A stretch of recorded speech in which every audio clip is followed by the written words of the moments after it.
Hey guys, Mr. PF here again. I'm going to show you what I've been working on here. It's a little prototype of a bigger version I've been working on, and this is just showing you it can fletch. It's just basically moving back and forth. It's slightly randomized. I'm not done with the coding yet, but what I'm going to show you here is it's actually a old PS3 controller that's being emulated, and it's using like a volume knob hooked up to a servo in order to detect the movement of the mouse, and I'm doing this in order to keep it precise.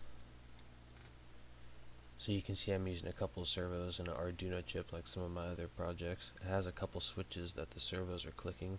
The switches in the volume knob are soldered into the PS3 controller directly, and I'm using SCP Toolkit to connect the PS3 controller, and I'm using another program called Keysticks in order to hook up the controller to use it as a mouse. So here's a little closer look of the movement.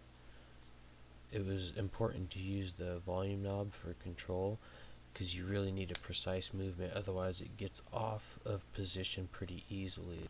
So here's a better look at the electronics. You can see the servos turning the volume knob back and forth just very slightly. It's actually soldered right into the joystick, and it's acting as the joystick for the mouse to move back and forth, but it has to be very precise like I mentioned earlier, so that's why I'm using the volume knob instead of actually moving the joystick back and forth itself. So I have a lot bigger plans for this once I get some time to work out some of the timing and the coding on this, where you could actually do things like fishing or wood cutting or pretty much anything else you could do a regular bot with if you sit down and code it right.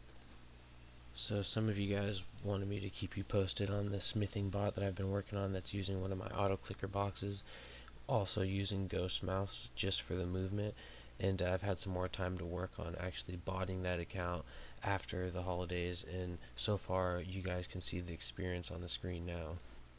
Shout out to my buddy Boof that for dropping by the channel. Please like, comment, and subscribe.